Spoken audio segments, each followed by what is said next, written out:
বণিক বার্তার আয়োজনে রাজধানীর প্যান প্যাসিফিক সোনারগাঁও হোটেলে অনুষ্ঠিত হয়েছে বাংলাদেশের জ্বালানি নিরাপত্তা ও রূপান্তর শীর্ষক পলিসি কনক্লেভ।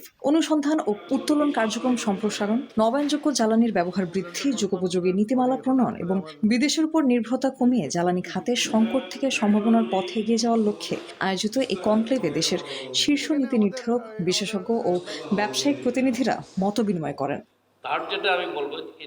দেশ জুড়ে যে কোনো কেনাকাটায় 10,000 টাকার বেশি অফার, তাই পেমেন্ট মানেই বিকাশ।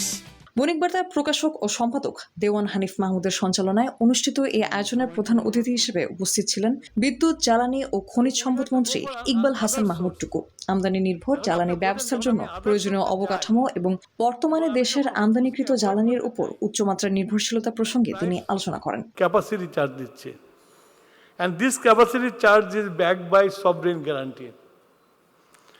এখন যারা ক্যাপাসিটি চার্জে যারা ইনভেস্টমেন্ট করেছে তাদের sovereign guarantee is a bankable instrument, they have use that. আমি যদি এখন সভরেন গ্যারান্টি চাই তাকে ফেরত দেবে, আমাকে ফেরত দেবে না। তার অর্থ হলো যে state is bound to give the money, আমি যতই চেষ্টা করি না কেন আপনার। তো আবার বেশি খোঁজাখুঁজি করতে গেলে আপনি বললেন যে ইনভেস্টমেন্টের কথা বললেন, এমনি তো জ্বালানির জমালা আছে, তারপরে আমার ইকোনমিক রেটিং কমে যাবে কারণ আমি পেমেন্ট করতে পারছি না তাদেরকে। তো এমন একটা পরিস্থিতির মধ্যে আমরা দায়িত্বভার গ্রহণ করেছি এবং আমরা প্রতিনিয়ত আমরা এই এনার্জি সিকিউরিটি নিয়ে কাজ করছি।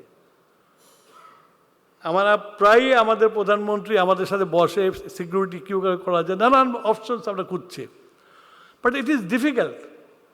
Energy itself is a difficult subject. জ্বালানি নিরাপত্তায় স্বচ্ছ ও সুনির্দিষ্ট নীতি কাঠামোর তাগিদ নিয়ে আলোচনা করেন ইস্ট কোস্ট গ্রুপের chairman Azam J Chowdhury.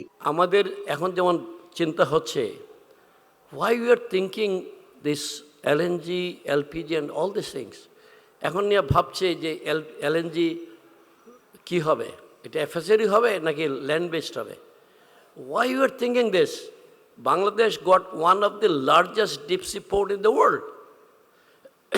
allow private sector to set up LNG, land-based LNG as much as possible, because this could be traded in the entire region. আমাদের LNG ব্যবসাটা বুঝতে হবে। এছাড়া আলোচনায় অংশ নেন বিশ্বব্যাংক বাংলাদেশ ও ভুটানের ডিভিশন ডিরেক্টর জপেন। So energy security requires that diversification, and there are potential on hydropower with imports that could be done from Bhutan and Nepal to provide lower cost and cleaner source of power. But of course that means having a regional energy market that works. Panel আলোচকদের মধ্যে আর উপস্থিত ছিলেন ID কলের সাবেক ব্যবস্থাপনা পরিচালক আলমগীর মোর্শেদ। জ্বালানি খাতে বাণিজ্যিক ব্যাংকের ভূমিকা, ছাদভিত্তিক সৌর বিদ্যুতের সম্ভাবনা, পুঁজিবাজারের সীমাবদ্ধতা সহ বিভিন্ন গুরুত্বপূর্ণ বিষয়ে তুলে ধরেন তিনি।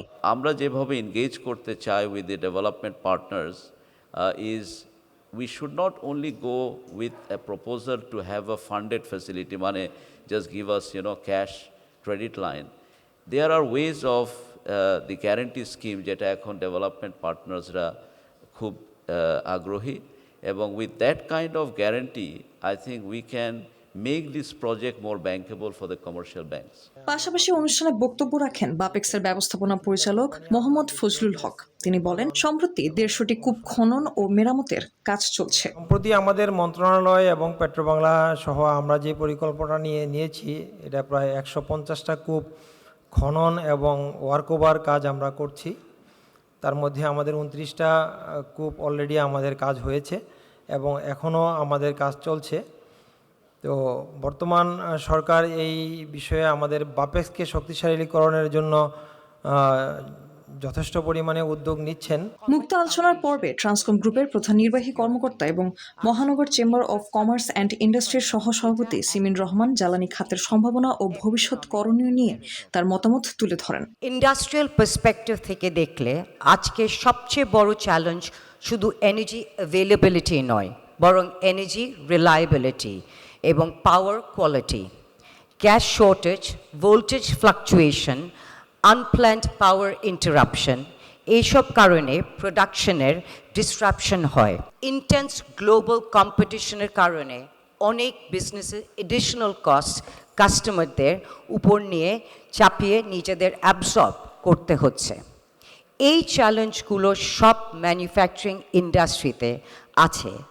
অনুষ্ঠানে এছাড়াও বক্তব্য রাখেন বাংলাদেশে নিযুক্ত ভারতীয় হাইকমিশনের ডেপুটি হাইকমিশনার পাওয়ান কুমার তুলসীদাস পাধে। তিনি তার বক্তব্যে তুলে ধরেন আঞ্চলিক জ্বালানি সরবরাহ ব্যবস্থা নিয়ে বাংলাদেশের সঙ্গে কাজ করতে আগ্রহী Bharat. Energy supply chains. One example has been the pipeline, but also on the transmission line. We know that recently, last year, Bangladesh could import 40 megawatt of energy from Nepal through transmission line. জ্বালানি নিরাপত্তা বর্তমানে শিল্পায়ন, কর্মসংস্থান, রপ্তানি, বৈদেশিক বিনিয়োগ এবং সামগ্রিক অর্থনৈতিক প্রবৃদ্ধির অন্যতম প্রধান ভিত্তি, তা উঠে আসে আলোচনায়। এই ভিত্তিকে আরও শক্তিশালী ও টেকসই করে তুলতে প্রয়োজন সমন্বিত পরিকল্পনা, কার্যকর নীতিমালা এবং দীর্ঘমেয়াদী বিনিয়োগ। এসব বিষয়কে সামনে রেখে অতিথিরা তাদের গুরুত্বপূর্ণ মতামত ও সুপারিশ তুলে ধরেন। অনুষ্ঠানে আরও উপস্থিত ছিলেন ইন্ডিপেন্ডেন্ট ইউনিভার্সিটি বাংলাদেশ আইইউবির উপাচার্য অধ্যাপক মোহাম্মদ তামিম, ট্রাস্ট ব্যাংকের ব্যবস্থাপনা পরিচালক আহসান জামান চৌধুরী, বিএসআরই এর সভাপতি মোস্তফা আল মাহমুদ সহ দেশের বিভিন্ন খাতের গণ্যমান্য ব্যক্তিবর্গ। Appointed as the CEO of Standard.